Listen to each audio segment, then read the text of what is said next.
So the gross anatomy of the liver. We know it is found in the right hypochondrial region as the most part, also in the epigastric, that's the middle part on top.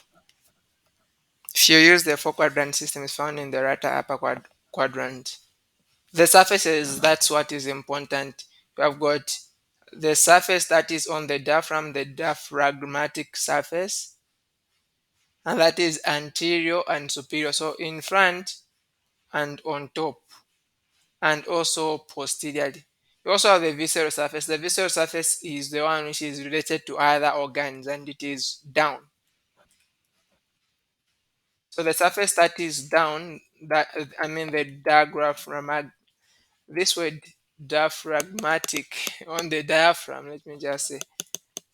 What is important to know is relations. What organs are you going to find on this surface? This region is smooth, the one which is on the diaphragm, and it is domed. It is going to lie uh, on the inferior surface of the diaphragm. It's just below the diaphragm there, and it is associated with these two recesses. Recesses are just spaces. So I've got the subphrenic and the hepatorenal recess. So there's a space between the below the diaphragm, that is subphrenic, and it's a space below the diaphragm and to the liver. You have also a space between the liver and the kidney, that is hepatorenal. So there are these two recesses. Subphrenic recess is going to separate the surface with the diaphragm or the liver from the diaphragm, and is going to be divided into right and left areas. So it's divided by the falciform ligament. So you can see here is the liver. I've got the diaphragm on top. You can see this space here between the liver, and on top we are supposed to have the diaphragm. That's a subphrenic recess. Then you have got also this space between the liver and the kidney, that is hepatorenal recess. Liver, the ligaments or the peritoneal folds related to the liver. You can see in front you have got the falciform ligament, which is going to attach the liver to the anterior abdominal wall. You also have the visceral surface. Visceral surface of the liver is going to be covered with visceral peritoneum. If we say visceral surface, it means that it is related to other organs in the abdomen. And these are organs which are related to the liver: the esophagus, right anterior part of the stomach, superior part of the duodenum, that's the first part, the lesser omentum, gallbladder, right colic flexure, which is also known as the hepatic flexure, right transverse colon, right kidney, right suprarenal gland. If they bring diagrams, they can actually even bring this one to label. So you can see the two lobes of the liver, the left lobe and the right lobe. In front we had the falciform ligament. As it gets to come on top here, you can see it forms a triangle. So on the left, it is known as the left triangular ligament. And then you can see this ligament continues like that, and then it will go also below there.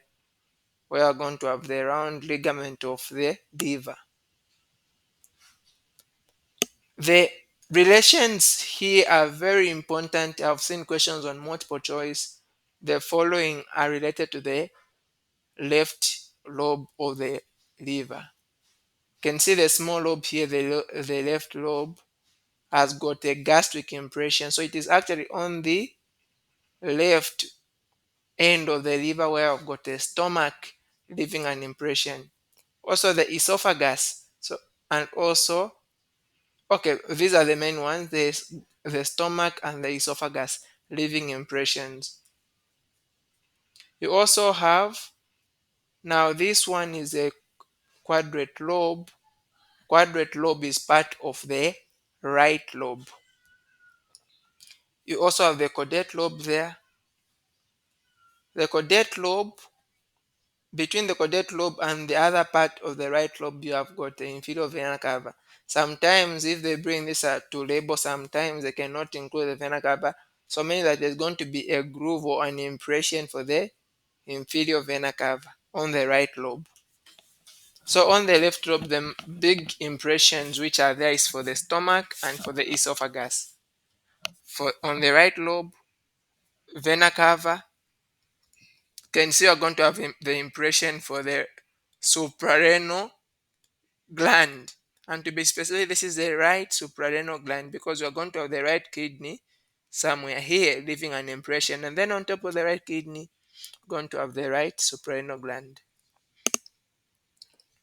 On the right lobe, you have got the coronary ligament. Coronary just means more like a crown. You can see this one surrounds and then it leaves a space here which has no peritoneal covering, which is known as a bare area. So this is an impression of the right kidney, and then on top of the impression of the right kidney, that's where I've got the impression for the suprarenal gland. You also have the gallbladder there, and then below that is where I've got the colic impression. These ones are important to know. And then remember that question which came right about all the peritoneal folds of the liver. I've got the falciform ligament which is in front, and it is going to cover the liver except for a small area which is known as the bare area. Hepatogastric ligament, from the word hepatogastric, connecting the liver to the stomach. Hepatoduodenal, connecting the liver to the duodenum. And this is what will make up the lesser omentum, hepatogastric and hepatoduodenal ligaments. You also have the right and left triangular ligaments, and then the anterior and posterior coronary ligaments, those which surround the liver on the right lobe and then leave the bare area.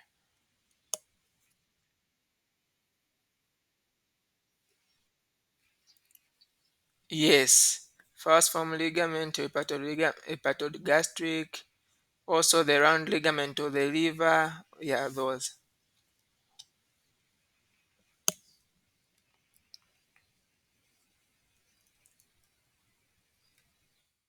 So the bare area of the liver has got an anterior boundary which is covered by the anterior coronary ligament, posterior boundary covered by the posterior coronary ligament. These two ligaments are going to come together on the lateral aspect. They will form the right and left triangular ligaments. Here, on this side, they form the right triangular ligament. That side, they form the left triangular ligament. The same coronary ligament.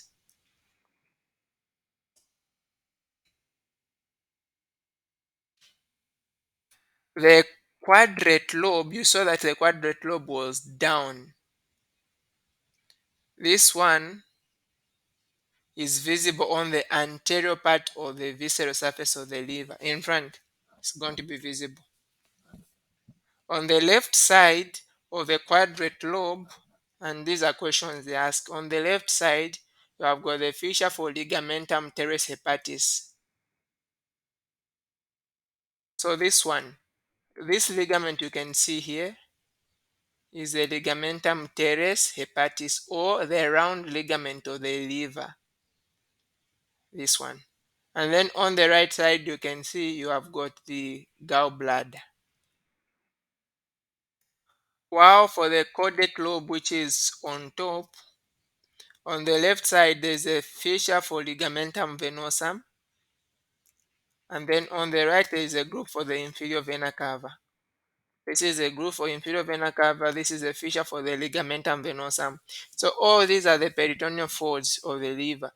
Ligamentum venosum, ligamentum hepatis, ligamentum teres hepatis. Is the round ligament of the liver. You can see these are the ones here. Arterial supply to the liver is going to come from the first you start with the abdominal aorta. Abdominal aorta is going to give you the celiac trunk.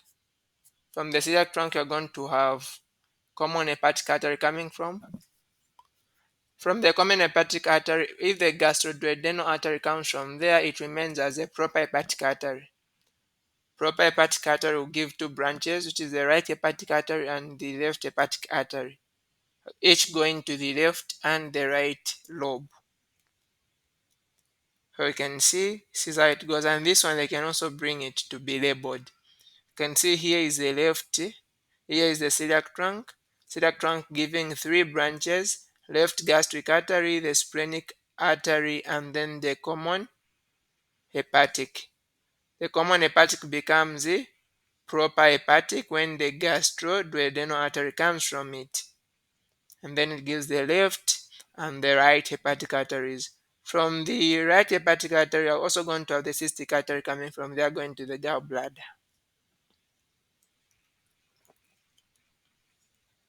The liver is actually divided into 8 segments. Divided into 8 segments. I've seen that question before, so just take note of that.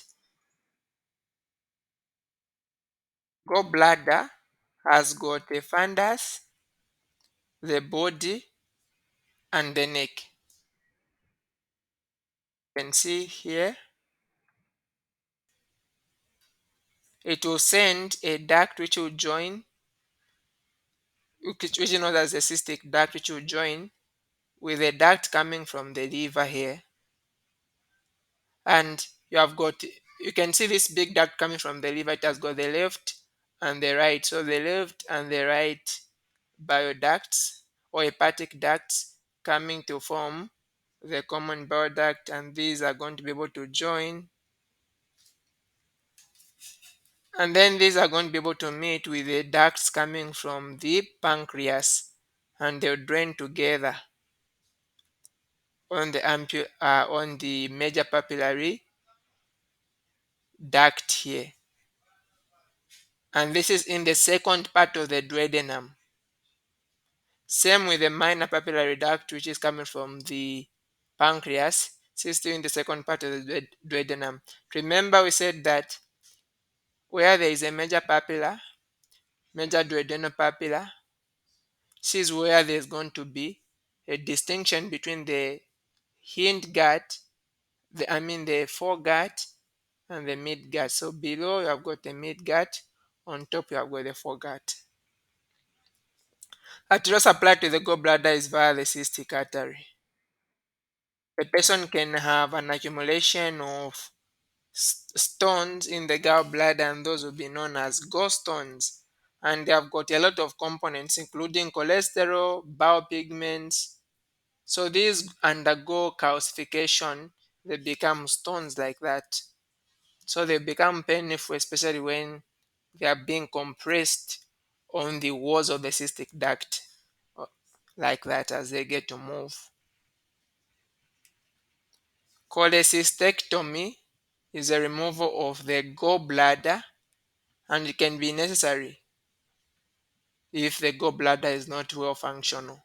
Sometimes the gallbladder can be inflamed, that is known as cholecystitis, different from cholecystomy, which is the removal. If the inflammation involves the parieto-peritoneum, say the gallbladder as inflamed, and it involves the parieto-peritoneum. Remember, we said that the parieto-peritoneum is sensitive to pain. So pain may actually occur. Okay, pain may not only occur in the right upper quadrant where you have the liver and the gallbladder. It can also be referred to the shoulder, and I've seen this question.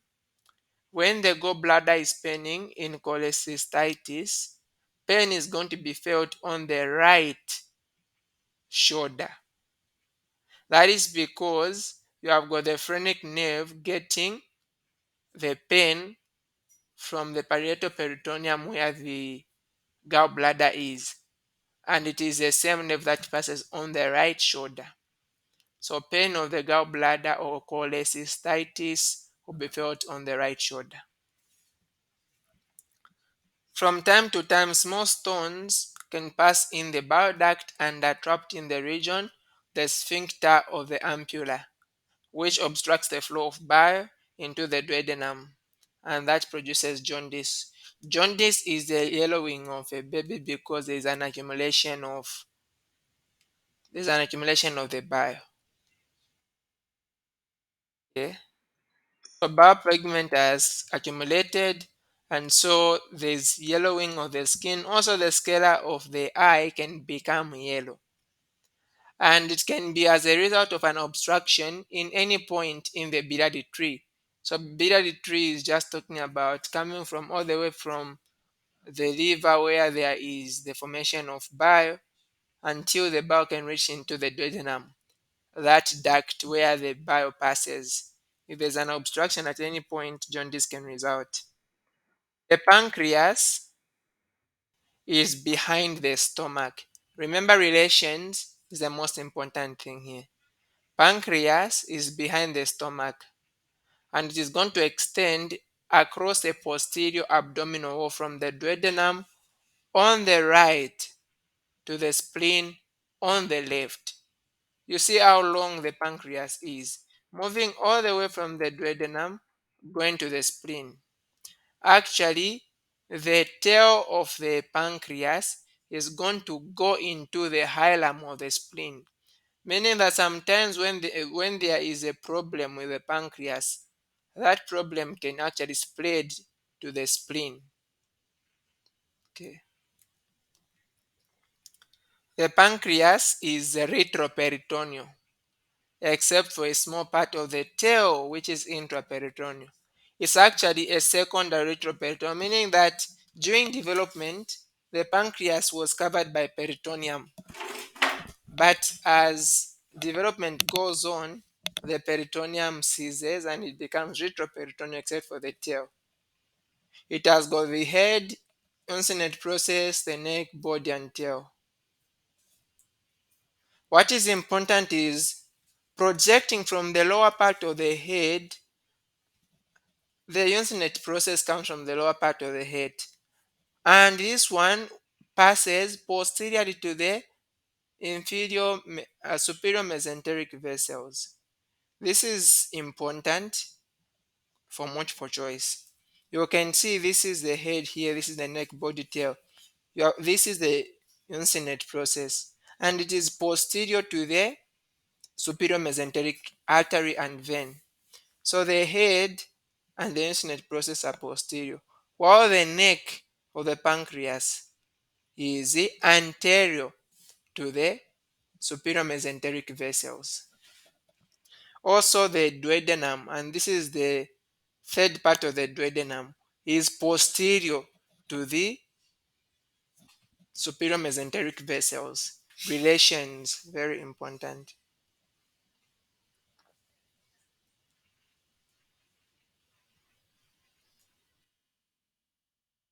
That's something to take note. You can see the pancreas is going to send many pancreatic duct, which is also known as the duct of Wissang. Duct of Wissang is going to go, it will also give a minor or accessory pancreatic duct, which will go and drain in the minor duodenal papilla there. The major one will join with the bile duct in the and drain in the major duodenal papilla on the ampulla ovata. A diagram like this came also, that should have been in the practical test. You can see this long organ here. That's a pancreas. Arterial supply to the pancreas is a lot. The gastroduodenal artery, because it's going to the duodenum, it also sends some branches to the pancreas. Remember, the pancreas is extending all the way from the duodenum to the spleen. Also, the anterior superior pancreaticoduodenal. And we said that the anterior superior pancreaticoduodenal, where was it coming from? because I've got anterior superior, posterior superior, and anterior inferior, and anterior and the posterior inferior. So the inferior ones come from the superior mesenteric artery, while the superior ones have got the superior pancreaticoduodenal, which can either be anterior or posterior. These ones come from the gastroduodenal, while the inferior pancreaticoduodenal, both anterior and the posterior, they come from the superior mesenteric artery. We also have the pancreatic artery, which is from the inferior pancreatic artery. So they can sometimes the multiple choice question can come and they just mention that following is part of the blood supply to the pancreas, except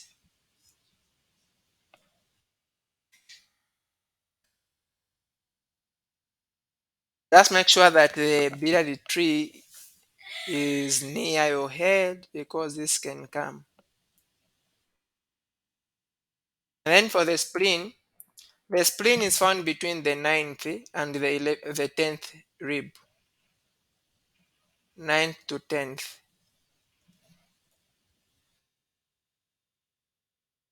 Look at how it is. Also has the visceral surface and the surface that is on the diaphragm. Structures related to the visceral surface, I think that would be one of the points of interest.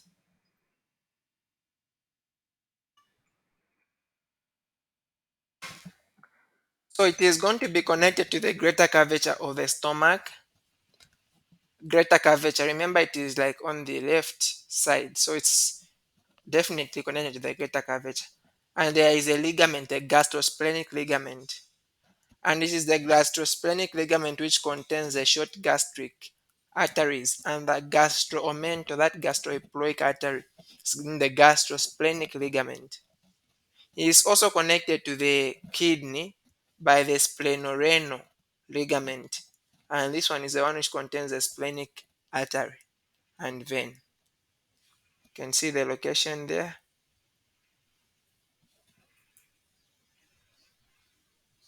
Spleen is going to also be surrounded by visceral peritoneum, meaning that it is supposed to be intraperitoneal, except on the hilum.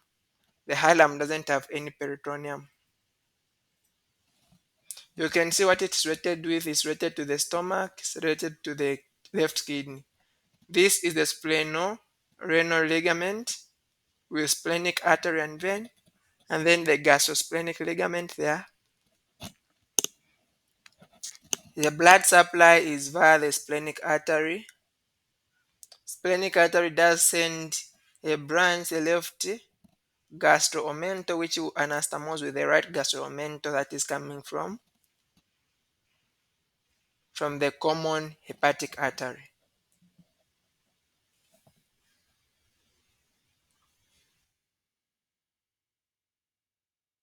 Okay, now we'll talk about the arterial supply to the GIT. So you've seen now we have moved quick because we're only picking at least those things we need to know about relations, which they mostly bring. Abdominal aorta will start on the aortic hiatus, and we said AOV, aorta, esophagus, inferior vena cava, passing at T12, T10, T8. The aortic hiatus, where the aorta passes in the diaphragm, is at T12. It will move all the way from T12 and it will end at L4. At L4, it is going to terminate into the common iliac arteries, the left and the right. The abdominal aorta is going to have anterior branches, lateral branches, and also posterior branches as it goes through the abdomen. The three main branches, which are in front, are the celiac trunk going to the foregut, superior mesenteric midgut, inferior mesenteric hindgut. You can see these are the ones: celiac trunk here, superior mesenteric, and then the inferior mesenteric. These are anterior. And then at L4, it goes into left and right common iliac arteries. The foregut begins from with the abdominal esophagus, and is going to end just inferior to the major duodenal papilla. Just inferior to the major duodenal papilla. So the parts of the foregut, abdominal, esophagus, stomach, duodenum, everything just on top: liver, pancreas, gall, bladder. Spleen also develops in relationship to the foregut, and these are supplied by the celiac trunk. So for the midgut, everything from just below the second part of the duodenum all the way to the proximal two-thirds of the distal end of the transverse colon. The hindgut is from the distal one-third of the transverse colon all the way to the anal canal. So here, this is the distal one-third of the transverse colon all the way to the anal canal. You can see the celiac trunk supplies the foregut, superior mesenteric all the way here, inferior mesenteric all the way here. The celiac trunk, this one will come from the abdominal aorta and supply already we know is the midgut. And what is important is where it comes from. That is at what letter is here? That's L1. This one will divide into three: left gastric, splenic, common hepatic arteries, and we know their branches, how they are going to be able to move. You can see this is the celiac trunk giving us a splenic, common hepatic, and also the superior mesenteric, common hepatic and left gastric. Inferior mesenteric, you can see we said that inferior mesenteric is just in front of the uncinate process there and in front of the duodenum. Just take note for any case if even laboring they can bring that. Superior mesenteric is going to arise on the lower border of L1. It's also near the celiac trunk. This one will give us different branches. Okay, so superior mesenteric is crossed anteriorly by the splenic vein. Superior mesenteric is behind the splenic vein, the neck of the pancreas also. But remember, it is posterior to the artery are the, I wanted to mention about the inferior mesenteric. This is not inferior, this is superior. The artery that is crossing, so from the celiac trunk we said you are having the splenic artery, but not the artery, but the splenic vein. The splenic vein is going to be in front of the superior mesenteric artery. Okay. And also the neck of the pancreas is going to be in front. Now, behind, posterior to this artery, you are going to have the left renal vein. That vein going to the kidney is going to be behind. Also, the uncinate process is going to be behind. And also the inferior part of the duodenum is going to be behind. It will give off the first branch, which is the inferior pancreatic duodenal. Remember, this is the one which will also supply the pancreas, which will give the anterior inferior pancreatic duodenal and the superior inferior. And then it's going to branch, and then it will give the middle colic, the right colic, and ileocolic arteries. Remember, we had discussed this in the previous class. The middle colic is going to supply the upper part of the transverse colon, and it will send branches to go to the left side of the transverse colon and the right side of the transverse colon to anastomose with the right colic artery and the left colic artery. And then the ileocolic, this is the one which gave us also the ileo arteries.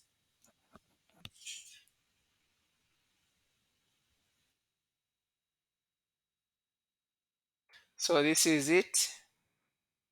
You can see the superior mesenteric here gives the inferior pancreatic duodenal. This diagram, they've brought it before in the exam to be labeled.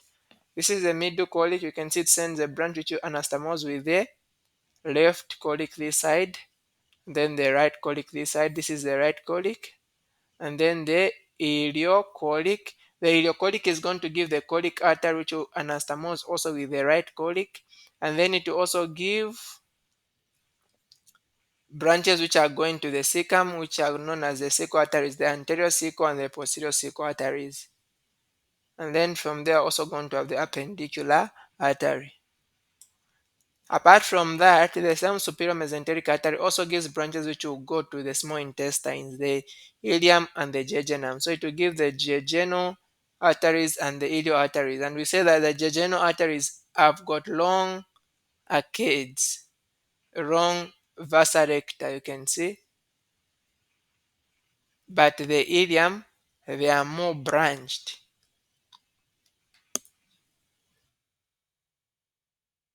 And then the inferior mesenteric will come off from the anterior to L3, and it will give the left colic artery, sigmoid arteries, and the superior rectal artery. It's important to understand superior rectal comes from the inferior mesenteric because the inferior rectal doesn't come off from this one.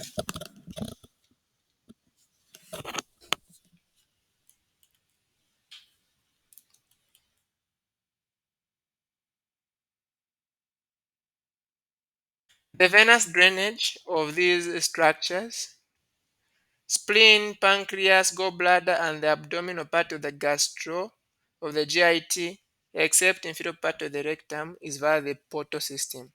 Almost everything in the abdomen will go via the portal system, except the bottom part of the rectum. What forms the portal vein, which is also known as the hepatic portal vein? Portal vein is formed as a combination of the splenic vein and the superior mesenteric vein. And this is going to be posterior to the neck of the pancreas, behind the neck of the pancreas at L2. So this vein, the portal vein, will be able to pass via the lesser omentum and is going to be anterior to the omentoforamen or the euploic foramen of Winslow. The splenic vein is in front.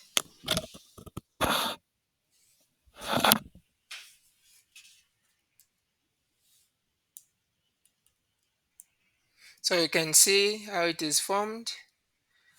The inferior mesenteric vein actually drains in the splenic vein, and then the splenic vein goes and joins the superior mesenteric vein to form the portal vein. The left gastric vein goes direct into the portal vein, and you can see the portal vein is in behind the neck of the pancreas but in front of the uncinate process.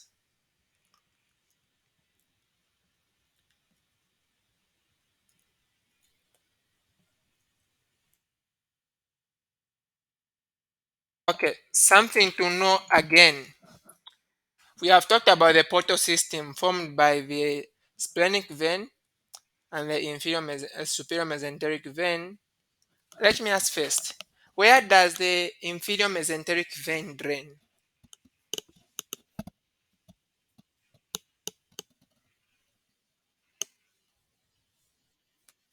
Yes, in the splenic vein. Good. So sometimes the portal system which we've talked about can anastomose with the system with the veins of other of the system, because not the entire abdomen is going to be drained by the portal system. Actually, the goodness is that most the abdomen is going to be drained by the portal system and the systemic circulation. In that, if one of them is not working, the drainage is still going to work. So there are main ones that you need to know. So normal circulation, you are going to have blood moving from the heart, going to the arteries, to the arterioles, to the capillaries, and then to the venules, to the veins, and then back to the heart. Now for the hepatic portal system, blood is going to move from the heart, it moves to the arteries, to the arterioles, and then it moves to the capillaries. You are going to have first the first capillary. From the capillary, it go to the venules. From the venules, it will go to the veins. Instead of going from the veins to the heart, now this vein blood is going to from the vein is the hepatic portal vein.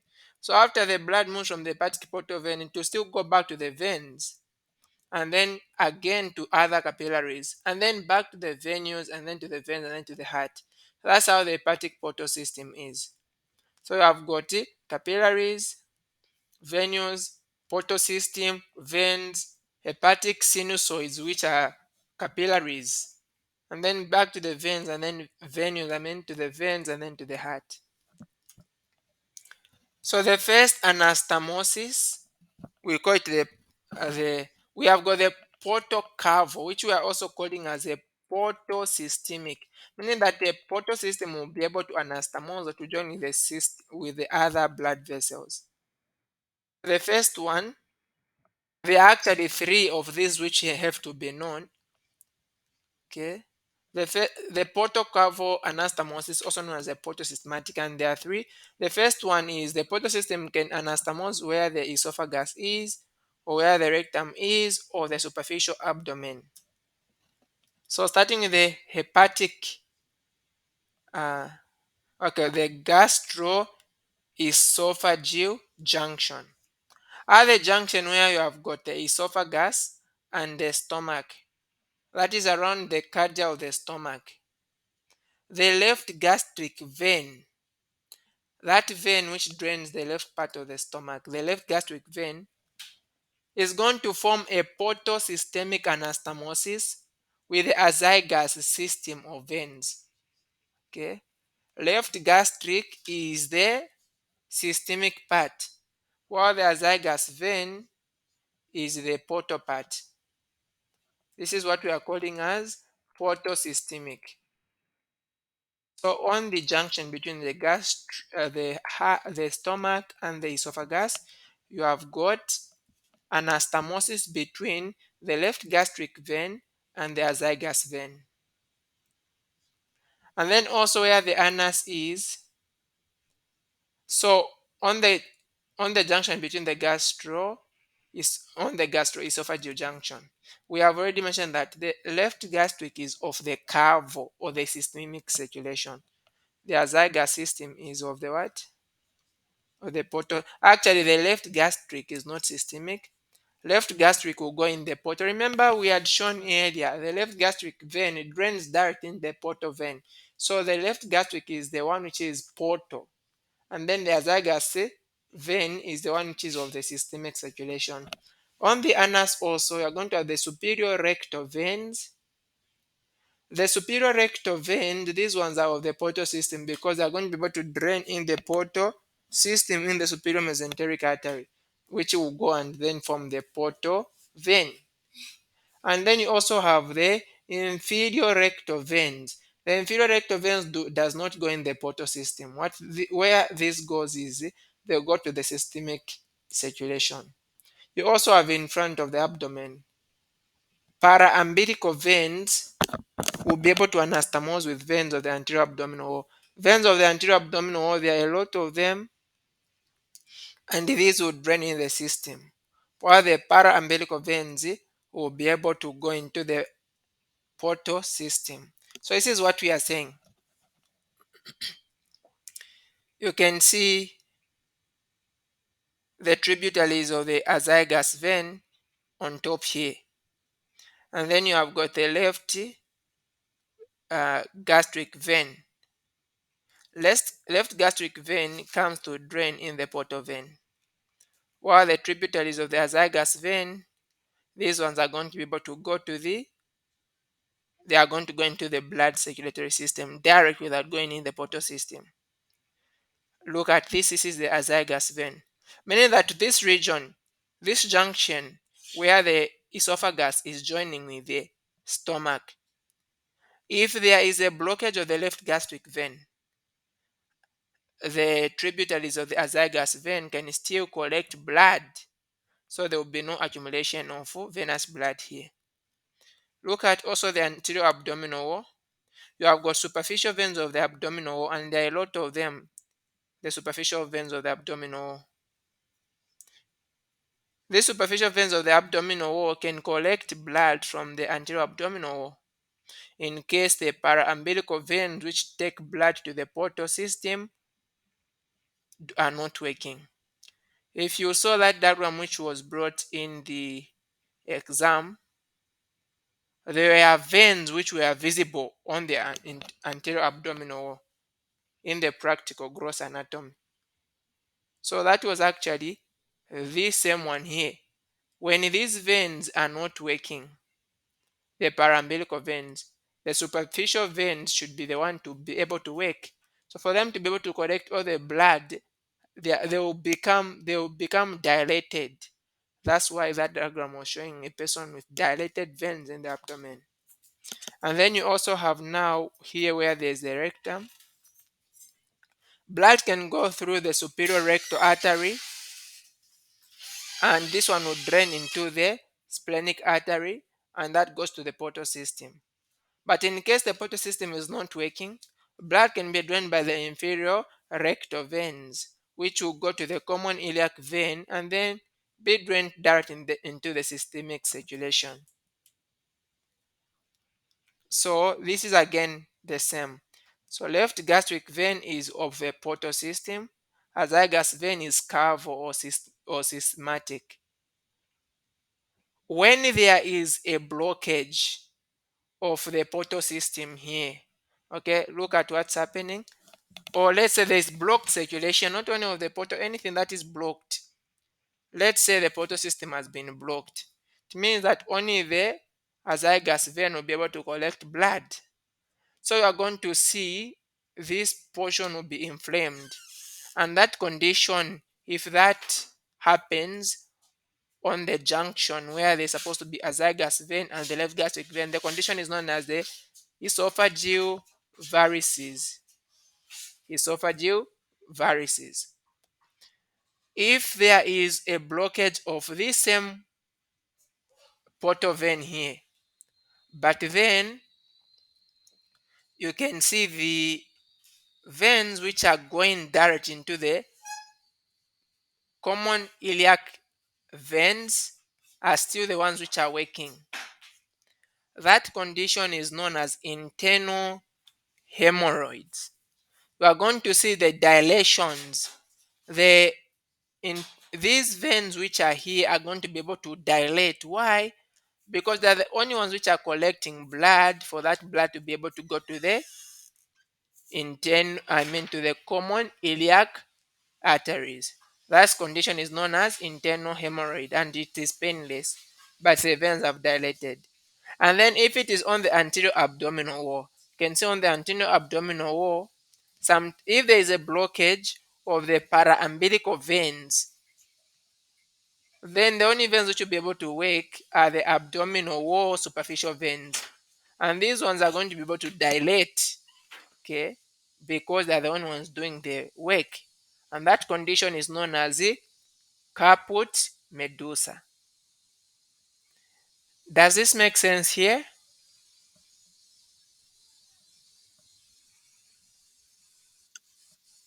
Okay.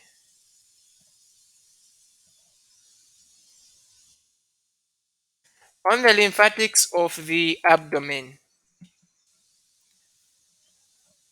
all the organs which are inside, like the pancreas, gallbladder, liver, their lymphatics, their lymph will go through the vessels. Uh, they'll go through vessels and nodes that will collect through the pre-aortic lymph nodes. And then you are also going to have others which are going to go via. So these ones which are on the bottom, this collection, okay, let me start from here. The pre-aortic lymph nodes. These ones are going to be found at the origin of the anterior branches of abdominal aorta. Pre-aortic, you can, from the word pre-aortic is before the aorta. So at the origin of the three anterior branches of the abdominal aorta. The pre-aortic lymph nodes are going to be found where the celiac trunk is beginning, the superior mesenteric is beginning, and the inferior mesenteric is beginning. That's where we're going to find the pre-aortic lymph nodes. And then you are going to have the other lymph for the inside. So the celiac trunk is going to drain, the celiac trunk is going to drain to pre-aortic nodes near the origin of the celiac trunk. We have got the celiac trunk of lymph, the celiac trunk that carries lymph. This is not celiac trunk as the artery, but a celiac trunk that drains lymph. Superior mesenteric arteries also drain to pre-aortic nodes which are near the superior mesenteric artery. So all the lymph which is moving along the superior mesenteric artery will go to the pre-aortic nodes which are near the superior mesenteric artery. Those near the celiac trunk will go to the lymph nodes celiac near the celiac trunk, and then those near the inferior mesenteric artery will go to the lymph nodes near the inferior mesenteric. And then these are all going to drain in the cisterna chyli, which will go to the thoracic duct, and then it goes to the heart back like that.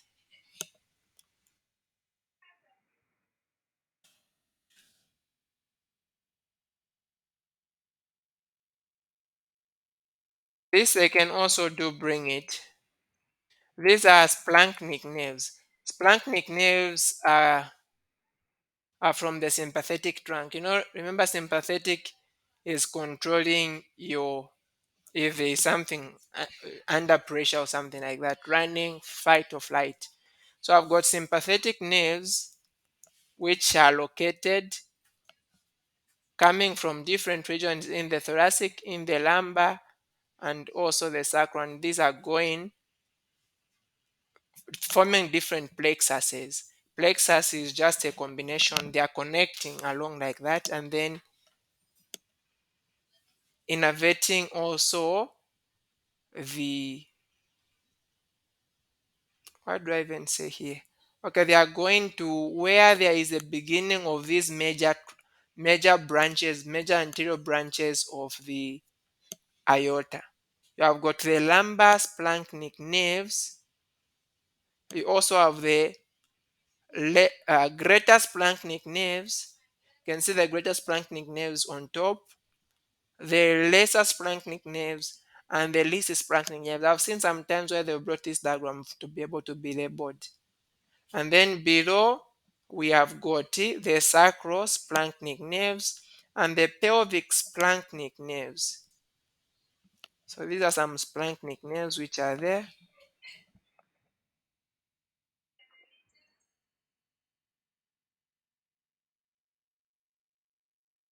For the GIT, we know that the innervation to the GIT is via the autonomic nervous system, and the GIT has got its own innervation, which is the enteric nervous system.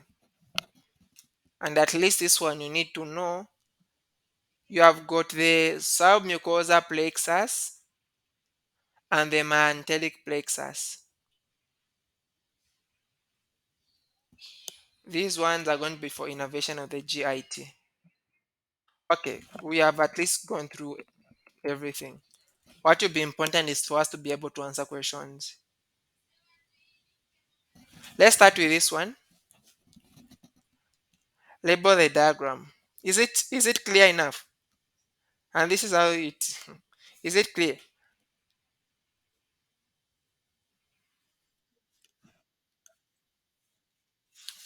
Okay, I'll try to be pointing. So let's start with number one. Number one is this one, and it's going here, here. You can see. What part do you think that is?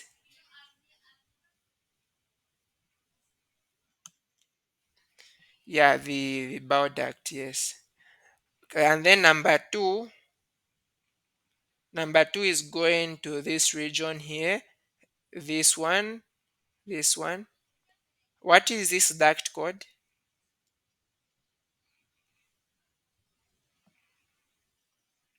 The duct of Wisang, or the main pancreatic duct. If it wasn't going there, it means that it might be ending on these ones here. Let's hope that's where it's ending. Anyway, that's the same as 5. Let's go to 3. 3 is this region where this one is draining. What is this region? Or what's this part?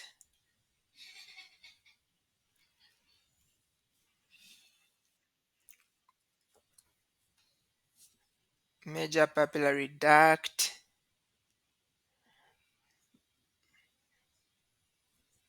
Okay.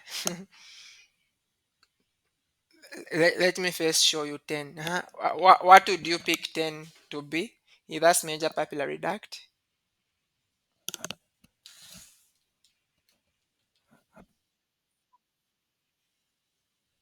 Uh-huh.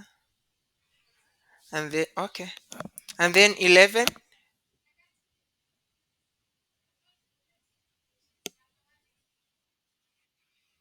minor papillary duct. Which one else? 13,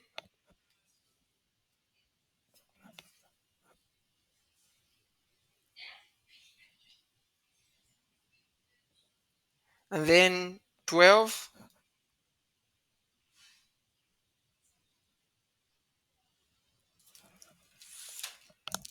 12.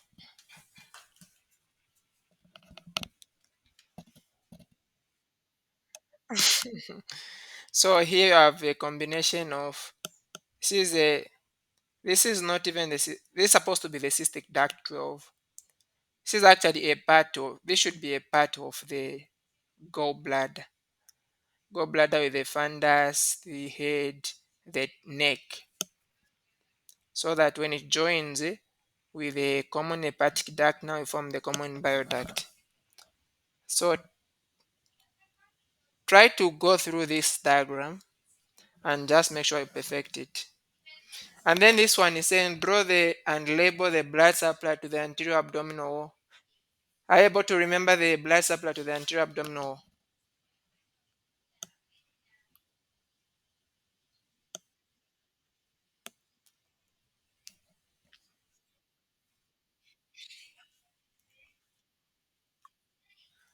Yeah, you can. The most important thing is to know where the blood supply is coming from. There are those which are coming direct from the, coming from the top, like coming from the internal thoracic artery, and then there are those which are coming from the inferior epigastric vessels and the inferior, the common iliac arteries. So from there, so just also go through that. It's there in these same notes. List the contents of the spermatic cord. Mhm. And this is 10 marks. Let's start number one, spermatic cord.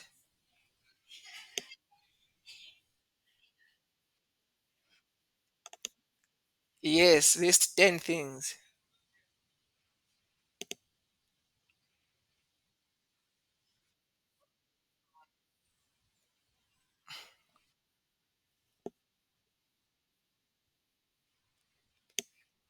Is that a content? The fascia, does it pass? Is it a content?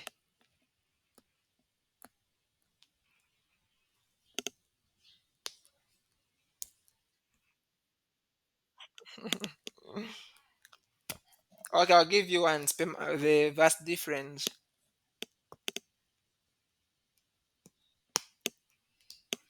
So you have got three arteries, three blood.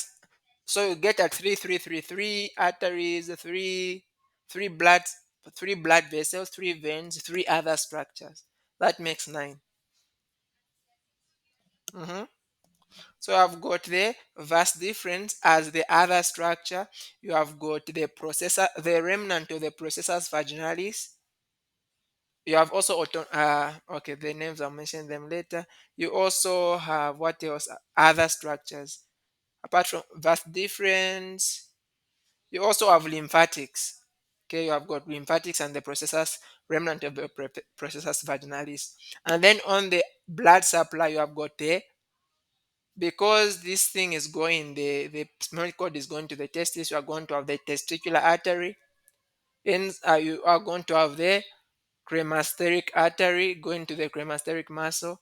You are going to also have the pampiniform plexus of veins, Apart from that, you are going to also have the artery to the ductus difference, which is the content. So far, we have named how many things? Four: blood supply, and then plus those three structures. So remaining now veins. So that makes seven. So on the veins, you have got the genital branch of the genitofemoral nerve. You also have autonomic nerves. Okay, and that makes like some nine things. You have just other contents which will pass through the inguinal canal, but we just wanted the contents of the spermatic cord. At least those you can name them. Draw and label the lumbar plexus nerves, stating their root values. Okay, this one will go through it when we check through the pelvis and the perineum. Label the diagram.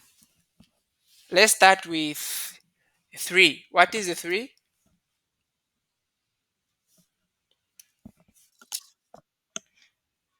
And then four,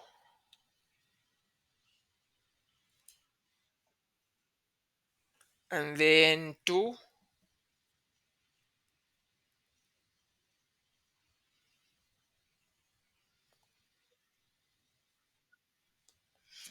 yes, middle colic artery, and then let's go to 10,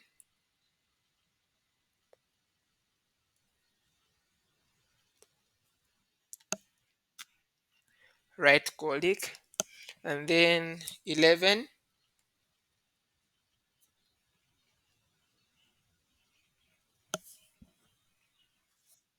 idiocolic, and then 9,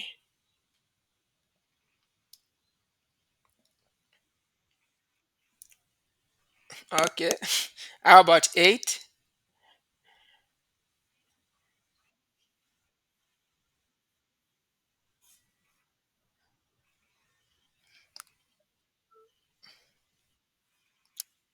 Mm-hmm.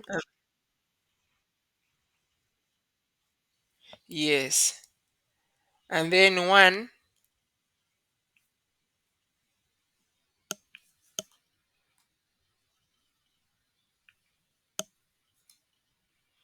those ones.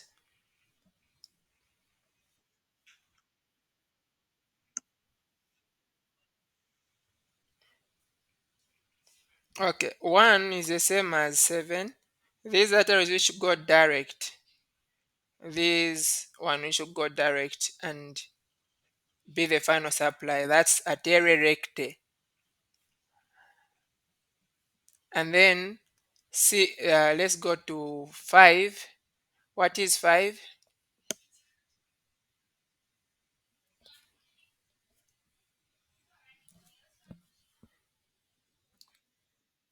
Yes, left colic. And then 6. So these ones are on the margin. So they're called marginal arteries. These ones which go like this, the marginal arteries. So also please check through this, but yeah, check. This is the lumbar plexus. The lumbar plexus. Just get to check through it. Diagrams, check through some of them. Meckel's diverticulum is an abnormal persistence of the urachus, site of ectopic pancreatic tissue. It's caused by the failure of the mid-gut loop to return to the abdominal cavity. Is an abnormal connection of the mid-gut to the duodenum. Is associated with polyhydramnios. Katuishi huko. Which one would you pick? Meckel's diverticulum.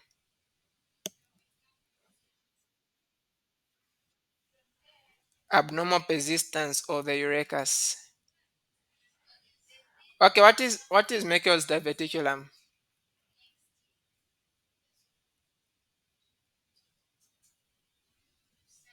How can you describe it?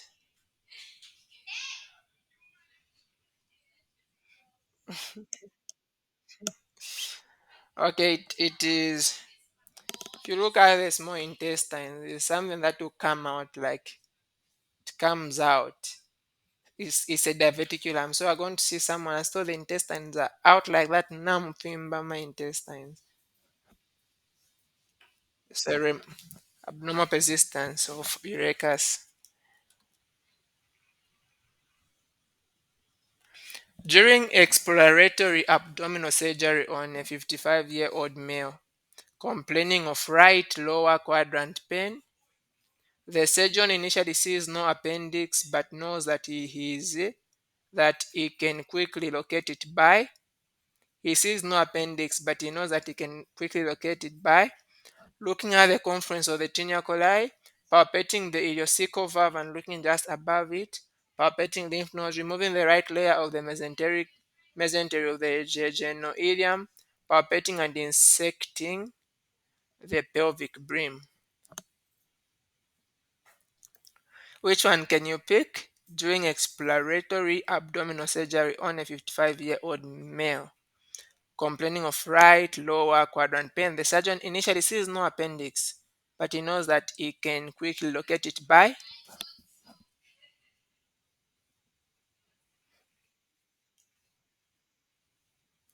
palpating and inspecting the pelvic brim. Why do you go for that one?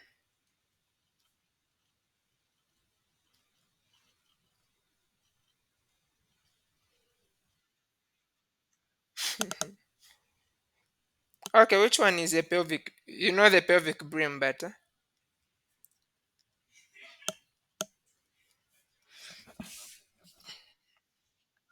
Mm-hmm.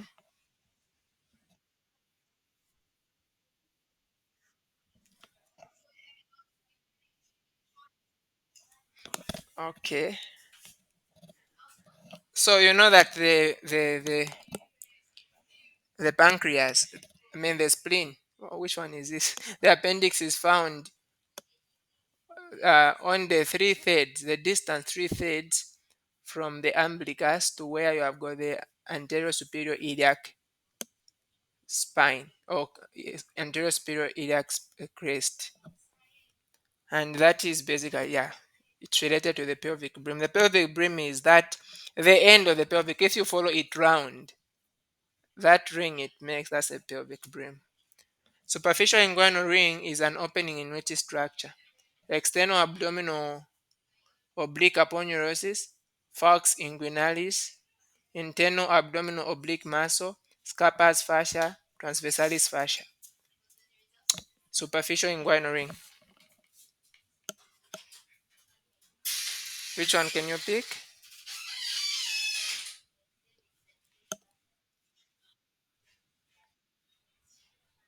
Why?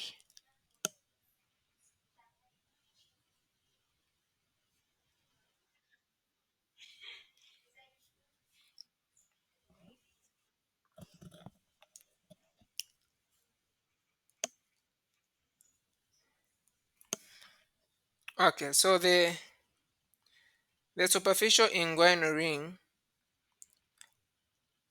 what you want to look at is what muscles or what structures it does cross. It's going to be located if you just in a male, if you just follow spermatic cord, you'll be able to locate it. You'll locate where the superficial inguinal ring is. And then it is going to be able to pass the contents, the things that it will be able to cross. You are going to have now the external abdominal oblique aponeurosis. So the reason you've given is that the external oblique is where is these others are much inside or much on top.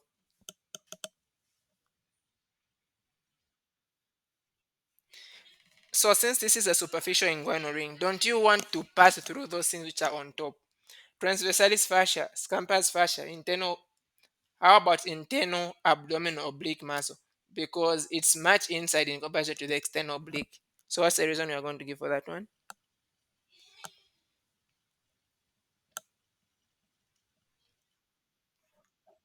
Mhm. Okay, so it does open in the aponeurosis of the external oblique. That's where it's going to be able to pass. And then for the internal, for the deep inguinal ring, this one is going to be able to pass to penetrate through the covering of the internal spermatic fascia.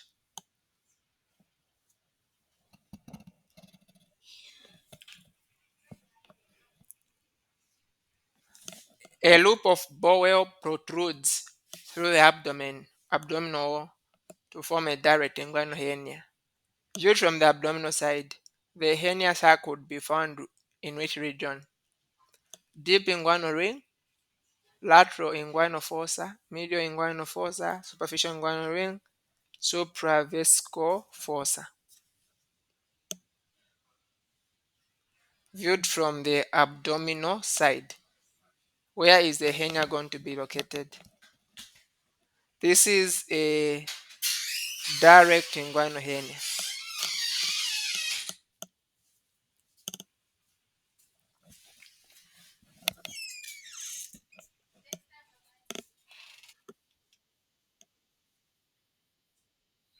Yeah, a direct inguinal hernia doesn't pass through the deep, so just a superficial. Which structure passes through the deep inguinal ring? Heliohypogastric nerve, helioinguinal nerve, inferior epigastric artery, medial umbilical ligament, round ligament of the uterus. Which structure will pass through the deep inguinal ring?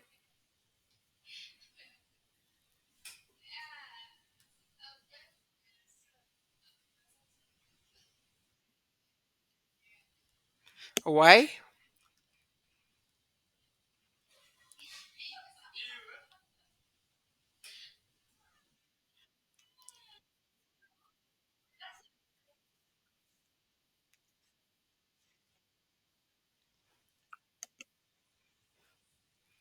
Okay.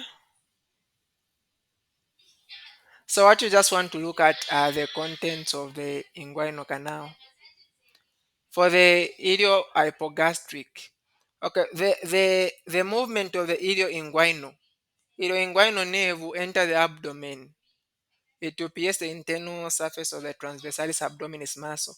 You know that the transversalis abdominis muscle is much a bit inside. And then it will continue through the layers of the anterior abdominal wall. It will pierce the internal oblique muscle also. And then to continue downwards. It will enter the inguinal canal to continue downwards and then pass through the superficial inguinal ring. So the ilioinguinal nerve does not pass through the deep inguinal ring.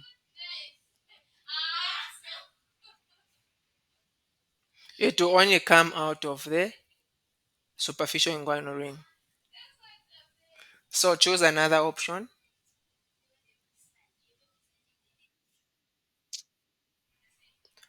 Round ligament of the uterus.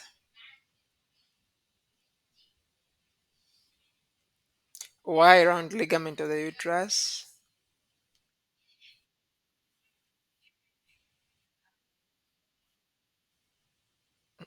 Okay. Inferior epigastric artery. The arteries. You know where the inferior epigastric artery is located? Try a bit to imagine.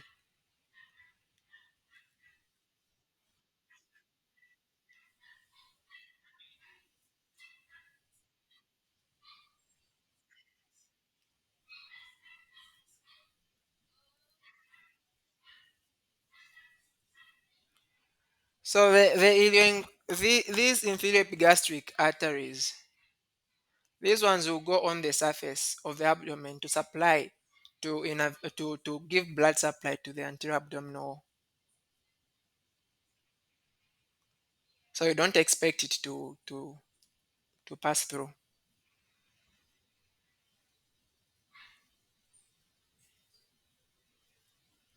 Okay, so the answer is the round ligament of the uterus. Remember, the round ligament of the uterus is the replacement of what structure in a male?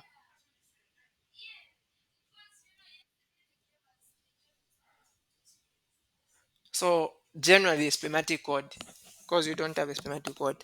So the round ligament is going to be able to go to pass from the uterus to the deep inguinal ring, and then it will enter the inguinal canal, pass down the inguinal canal, and then come out through the inguinal ring.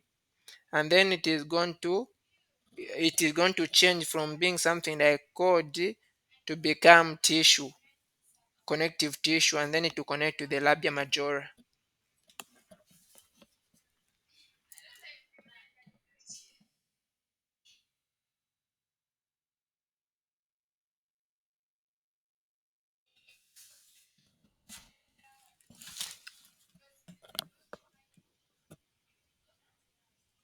The inferior border of the rectus sheath posteriorly is called the fax inguinalis, inguinal ligament, internal inguinal ring, arcuate line, linea alba.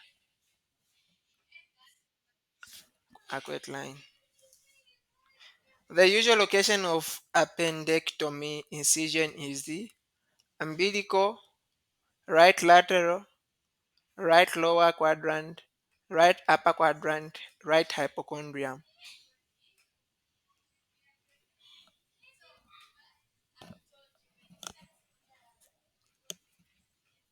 Which one do you pick? Yeah, right lower makes sense. The terminal ends of the ilioinguinal nerves in the female are referred to as terminal ends of the ilioinguinal nerves. Well, this one was actually supposed to talk about it in the, but we can answer anyway. What are they going to be known?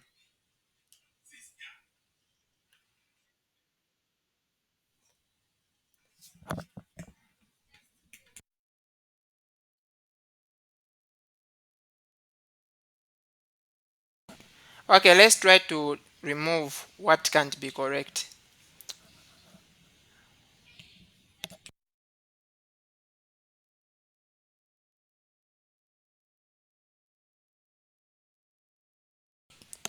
Let's try to remove what can't be correct. Pampiniform plexus. Can that be correct?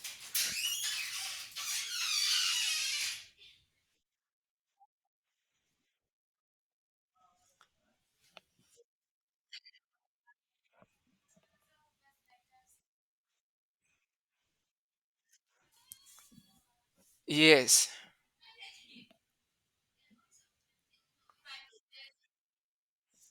But these are veins.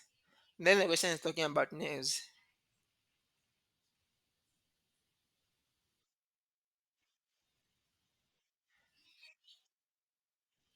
Yeah.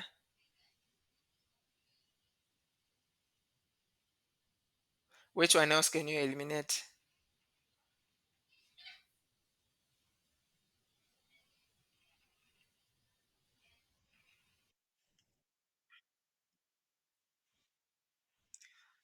Cremasterics, these are, they can be nerves which goes to the cremasteric muscle. That muscle that goes that goes, yeah, the cremasteric muscle.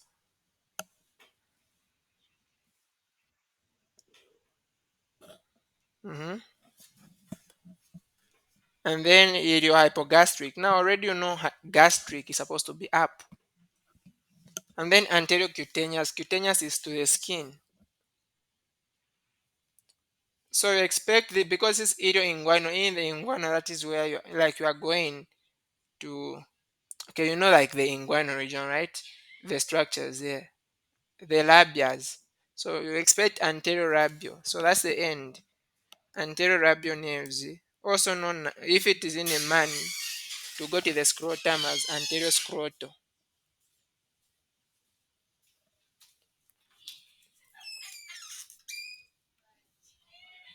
Plica secularis are also known.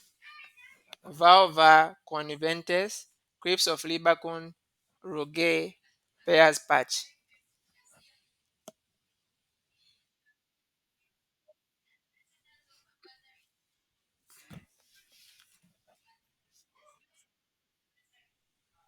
Crypts of labor bone. Okay.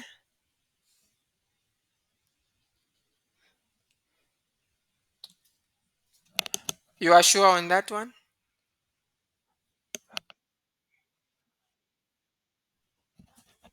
Okay, one thing that I know is the crypts of labor bone are different from the plica secularis.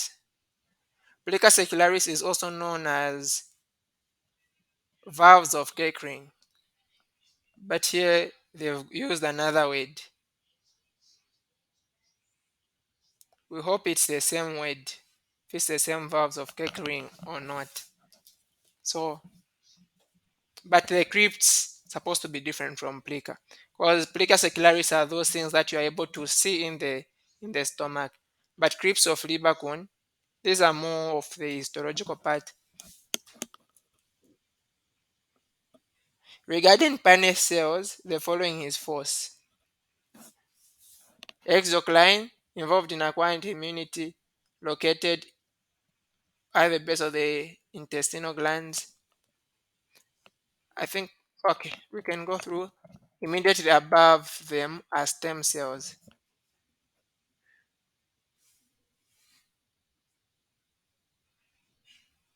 Which one can you pick? Paneth cells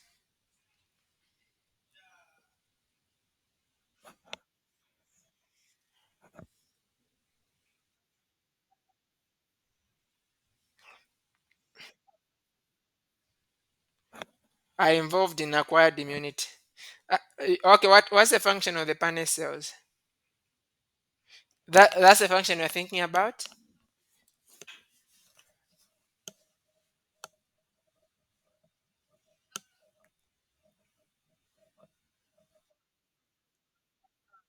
Oh, okay, false.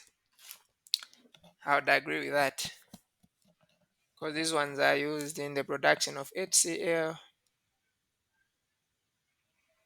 And hydrochloric acid is actually not acquired immunity, but it is natural immunity. Remember, if a foreign substance enters in the body to encounter the acid to kill it, so that is natural immunity, not acquired. Metaplasia commonly occurs in the following organs except trachea, esophagus, cervix, small intestines.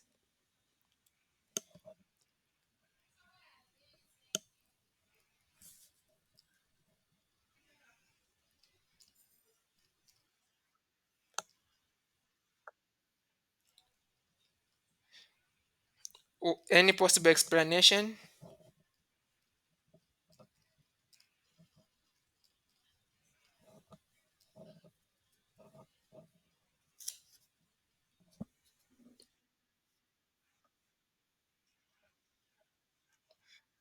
Mm. It's a change in tissue to adopt, yeah, to be able to adopt to some kind of a new environment. So more where there's supposed to be like rubbing, where there's pressure, metaplasia can happen.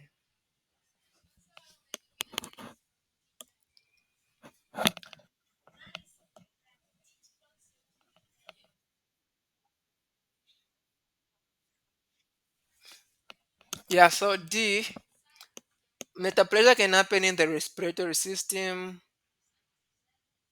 Also, mostly where esophagus, of course, it can happen. Mostly where you have got that kind of pressure, where you have got the squamous epithelium, it can happen in the cervix because of that kind of rubbing. The trachea, the lungs, metaplasia can happen also there.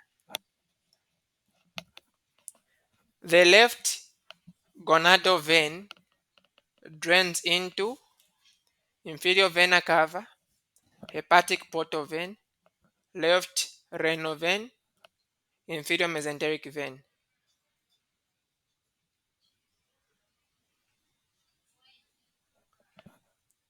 Where do you think it can drain?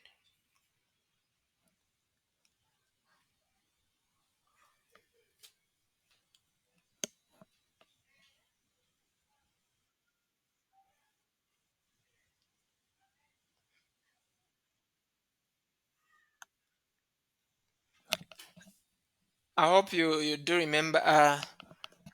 Last time we had discussed about the veins or the contents of the spermatic cord, pampiniform plexus of veins, testicular veins, and those.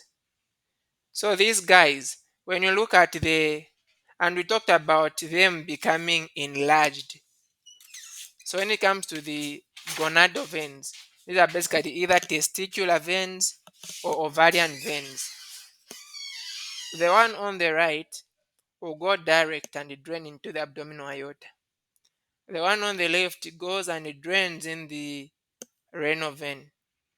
That is why the one on the left is more dilated, forming what we know as variceals. If you remember last time when we discussed that. So the left gonadal vein would drain in the left renal vein. The right one drains direct in the abdominal aorta. All the following structures are correct matched in terms of the border they form are the eploic foramen of Winslow, except which one do you think is not true?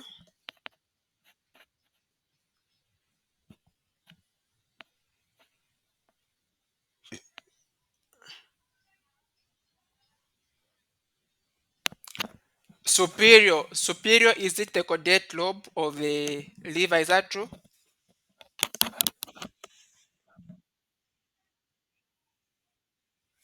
How about the quadrate?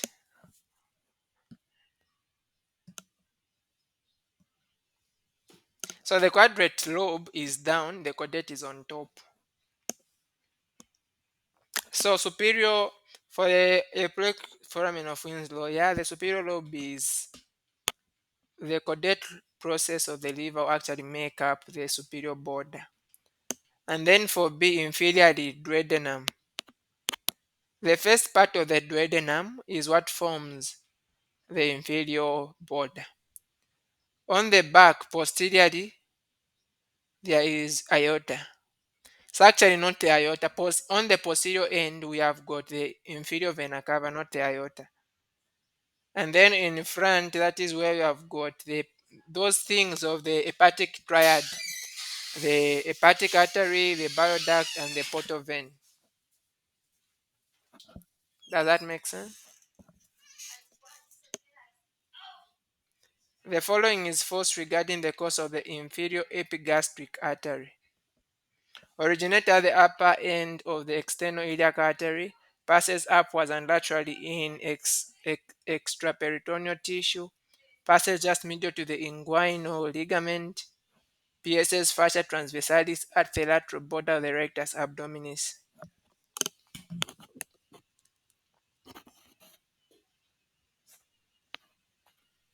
Let's start with option 1.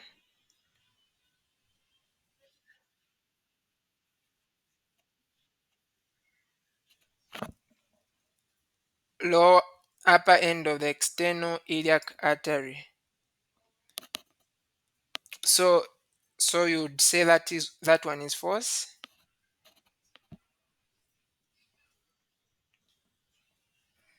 Okay. And then passes downwards and laterally in extraperitoneal tissue. That's correct. Yeah, you remember the inferior epigastric, they go to the abdomen, anterior abdominal wall. They'll be going upwards and laterally. Passes just medial to the deep inguinal ring. Is that true? Medial to the deep inguinal ring?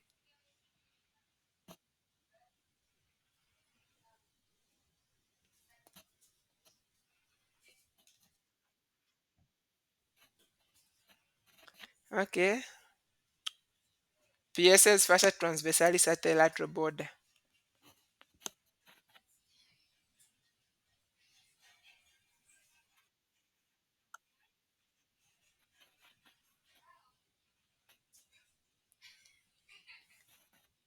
Okay.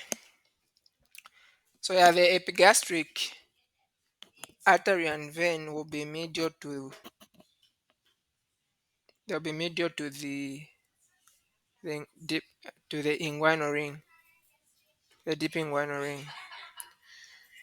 originate at the upper end of the external iliac artery. I don't know what they mean by the upper end. The external iliac artery is going to be long. Obviously, it doesn't come out of the end of the artery. PSS fascia transversalis at the lateral border of the rectus abdominis.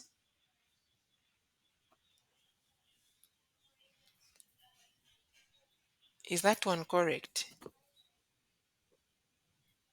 Piercing transversalis fascia.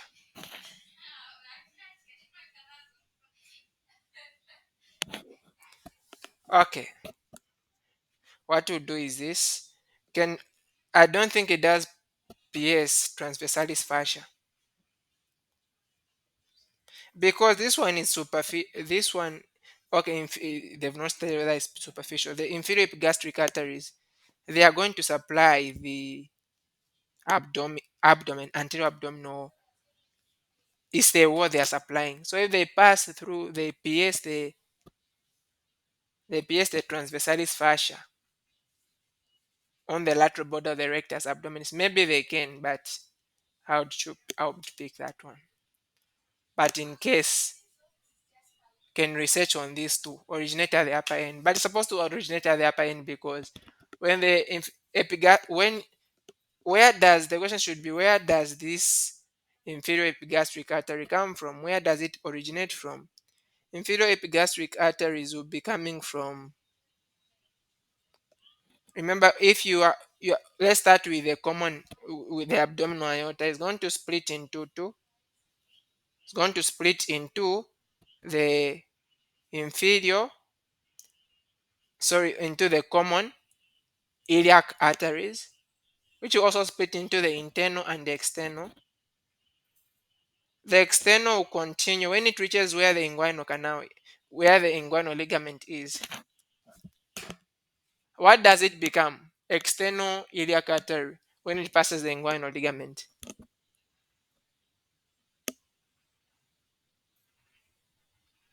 It will become the femoral artery. At that, almost at that junction where it becomes the femoral artery, that's where it becomes, that's where the epigastric arteries will come from.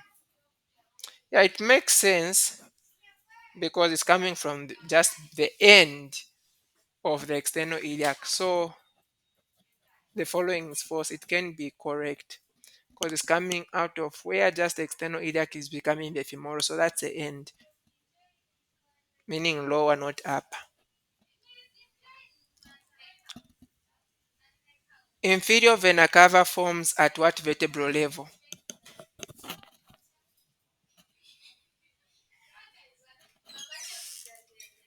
Inferior vena cava.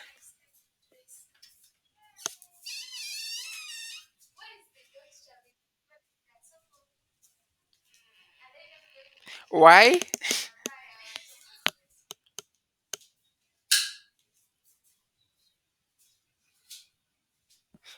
Why?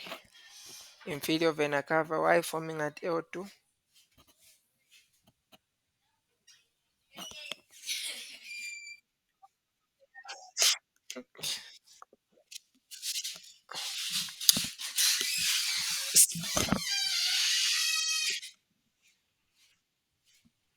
The abdominal aorta splits where?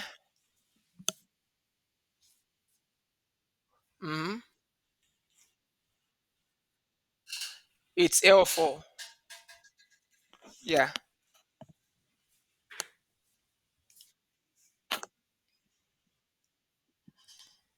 a nice guess. So it's supposed to be a bit lower, where it's going to also split into the same iliac arteries. So at L5. From posterior to anterior, the arrangement of structures at the portal hepatis is from anterior to, from where to where? From posterior to anterior.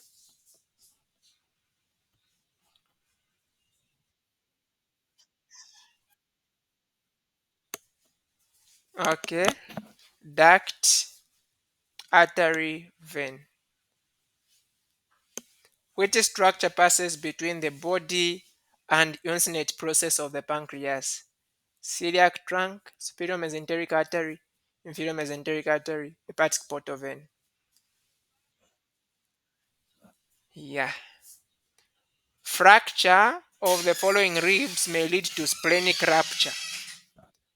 Which ribs can you fracture to lead to a rupture of the spleen? So many Mhm. You can go on.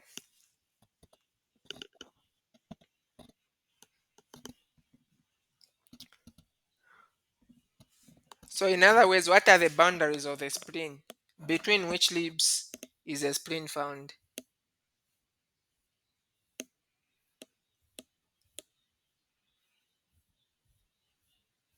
The spleen is located between the ninth and the 11th rib. So if you fracture in one of those ribs, to be ruptured, so that is C.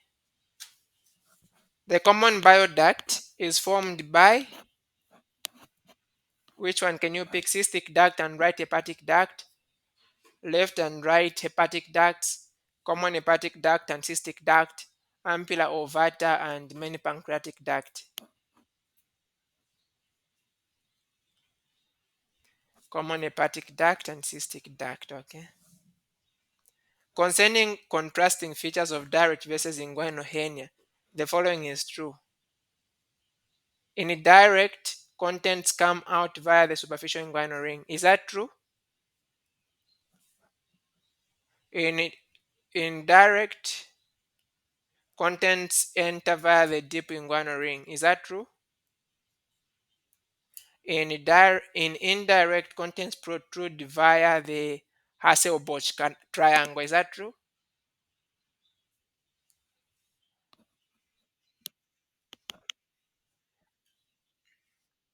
What's the Hasselbalch? The Hasselbalch triangle is what's the Hasselbalch triangle? It's a femoral triangle. An inguinal hernia doesn't pass through the femoral triangle. That's a femoral hernia, so that's not true. Any direct contents enter canal lateral to the inferior epigastric arteries. Is that true?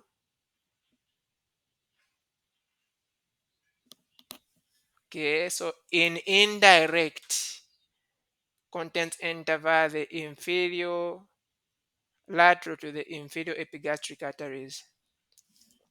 Now remember the earlier one we had mentioned the inferior epigastric arteries and the deep inguinal ring. Which one is medial to the other one?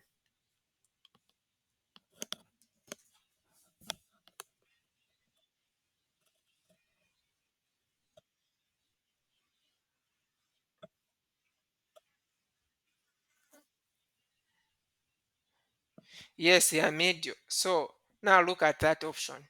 In indirect, contents enter canal lateral. So is that false? Hmm? Which one is lateral between the epigastric arteries and the deep inguinal canal? Which one is lateral?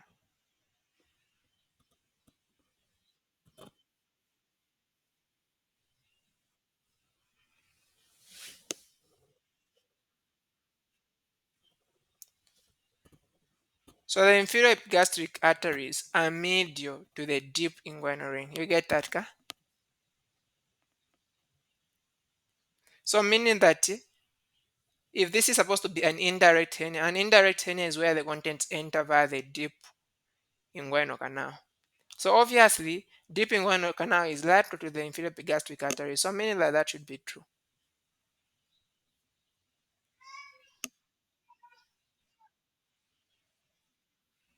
So that one, what's the first word written? Is that direct or indirect? Indirect contents come out of the superficial inguinal ring. So we want a contrasting feature. That feature is true for both. Whether direct or indirect, they all come from the superficial inguinal ring. Yeah. Which of the following structures is found on the left hypochondriac region? Liver, gallbladder, spleen, sigmoid colon.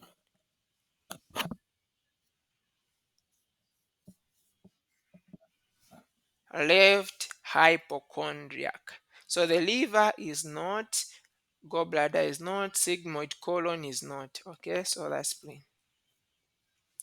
Which peritoneal fold is important in maintaining inflammation of visceral organs in the abdomen? Lesser omentum, mesentery proper, transverse mesocolon, greater omentum.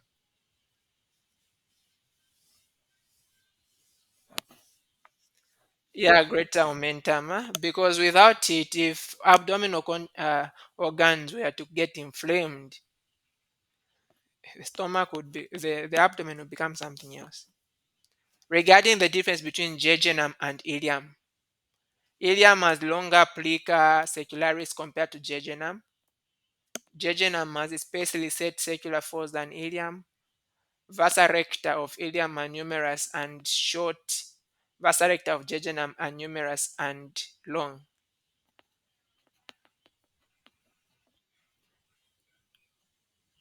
Vasa recta of ileum are numerous and short. That's correct. The following artery is correctly matched to its origin. Left colic artery, superior mesenteric artery. Is that true?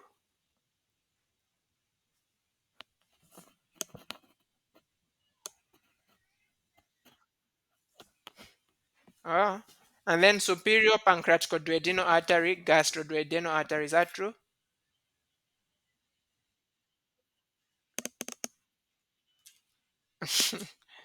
Okay. So how about B?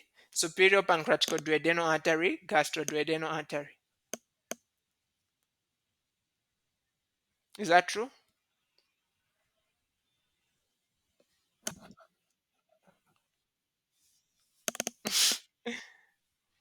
That's true. And then inferior pancreaticoduodenal, inferior mesenteric artery. Is that true? Where does the inferior pancreaticoduodenal come from?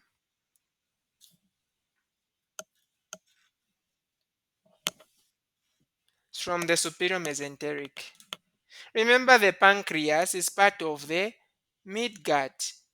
So definitely it should come from the superior mesenteric, not inferior mesenteric. So any blood supply to the pancreas should be from superior mesenteric. And then right gastric artery from the celiac trunk. Is that true?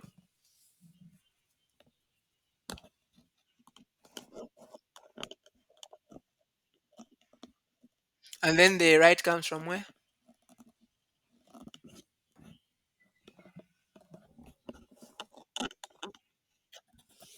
From the gastroduodenal.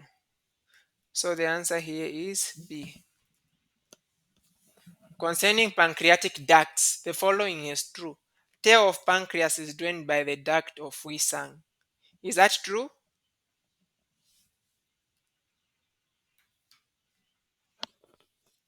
It's true. Duct of Wisang opens at the minor duodenal papilla. Is that true? Okay. Duct of Santorin joins the common bile duct. Is that true?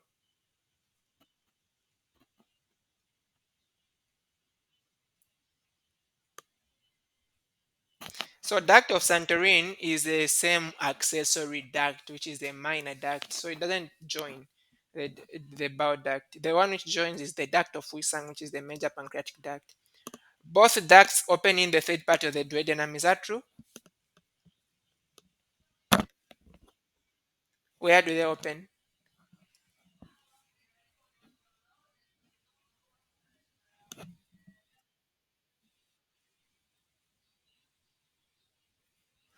They open in the second. The callous triangle contains the lymph node of Land. Which organ, when inflamed, is more likely to cause lymphadenopathy of this node?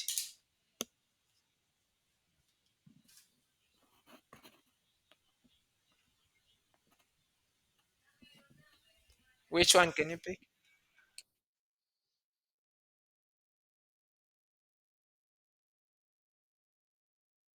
Okay, the gallbladder, yes. According to Coinoids functional liver anatomy. The liver has how many segments? 8 segments. Which organ makes an impression on the left lobe of the liver? Left lobe, gallbladder, duodenum, adrenal gland, stomach.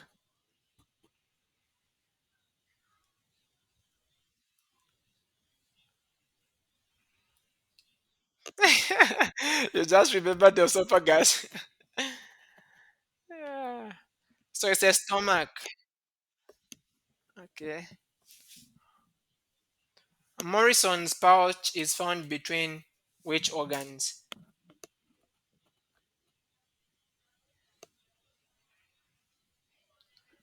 Morrison's pouch is found between which organs?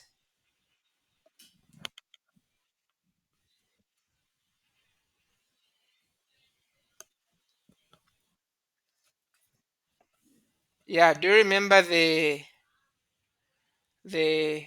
hepatorenal recess? That's Morrison's pouch. So the liver and the right kidney. From within outside, the covering of the spermatic cord are this one we did last time. Cremasteric fascia, internal spermatic fascia, external spermatic fascia. Is that true? Starting from inside out. Okay, so which one is the most inside covering of the spermatic cord?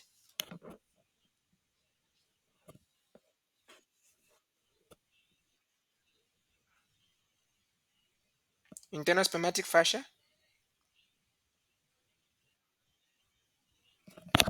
and then followed by, and then, and then external spermatic.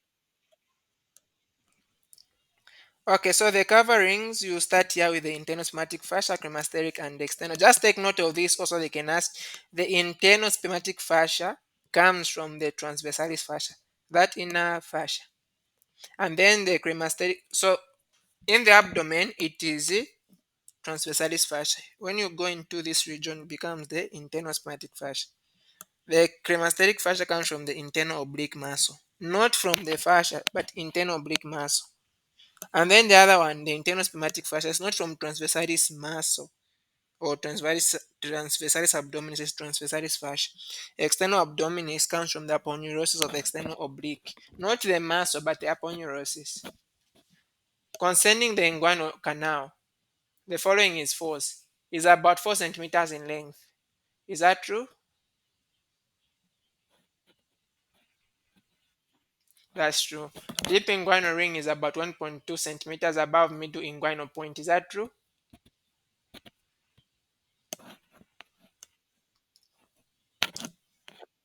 That's also true. And then conjoint tendon forms medial 2/3 of posterior wall. Is that true?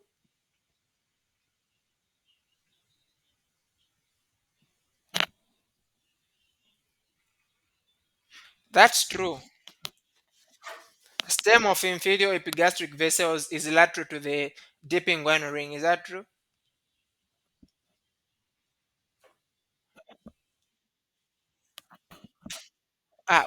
For this one, we've been mentioning it. We've been saying that the inferior epigastric vessels are medial, medial, medial, medial. So this one is saying lateral. So that's false. Choose the correct statement regarding the rectus abdominis. Above the costal margin consists of both anterior and posterior walls. Above the costal margins consists of both anterior and posterior walls. Is that true? Would say false. Okay. Below the arcuate line, fascia transversalis covers the rectus abdominis muscle. Is that true?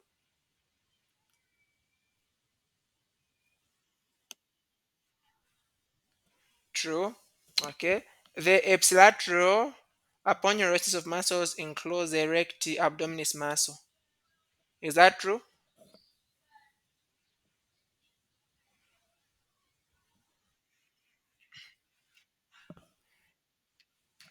So epilateral means that the aponeurosis is on one side, but the aponeurosis of the muscle on the left and on the right will be able to cover the abdomen, will be able to cover the rectus sheath.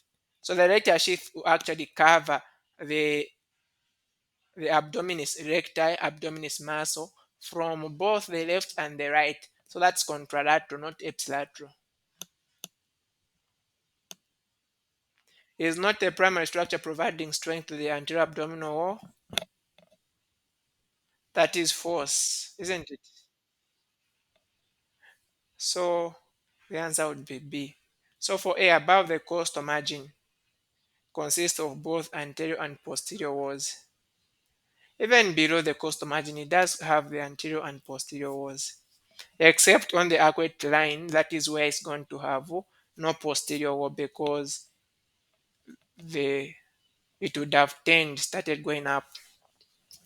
The fax inguinalis or conjoint tendon is formed by fusion of lowest aponeurotic fibers of external oblique and internal oblique muscle. Is that true? No. Transversalis abdominis and internal oblique muscle.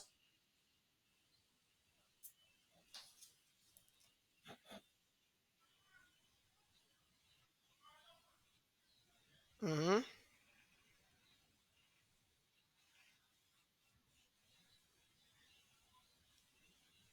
So the conjoint tendon is, if you look at the borders of the inguinal canal, the roof, the roof is made up of the internal oblique and the transversalis abdominis. These two muscles, what happens that when they turn, they go posteriorly, they will become the conjoint tendon, internal oblique and transversus abdominis. So the answer is B there. True regarding the inguinal or palpate ligaments formed by the lower border of the internal oblique aponeurosis. Is that true?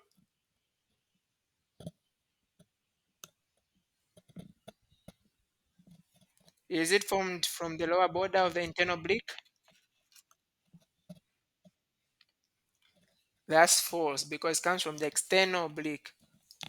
It extends from the anterior superior iliac spine to the pubic crest. Is that true? Pubic symphysis. Okay.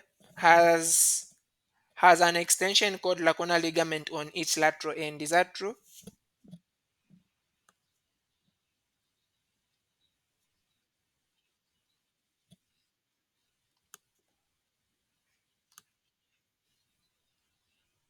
Mhm.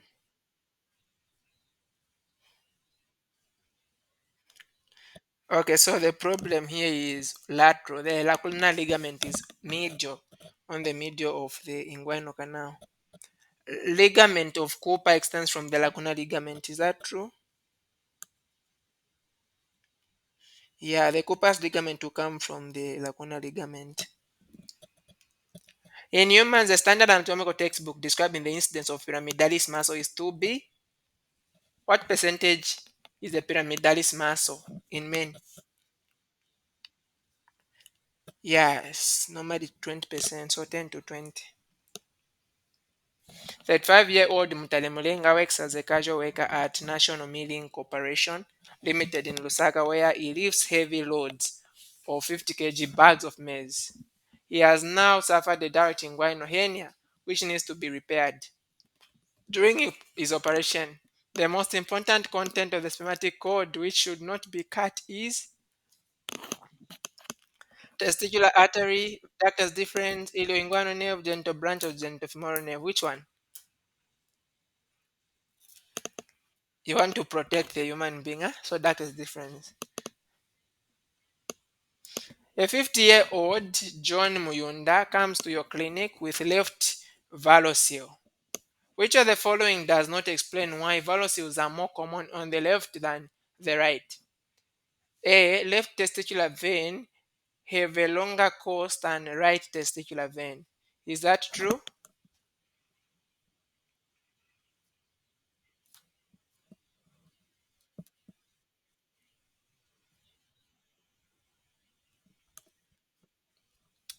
Okay, the left testicular vein has a longer course. That's true. Because on the left, the vein will go all the way up to where there is a left renal vein. But on the right, it will go direct to the abdominal aorta below. So that is one reason that explains why the varices are more common on the left. And then B, left testicular vein drains at a right angle than its right counterpart. Is that true?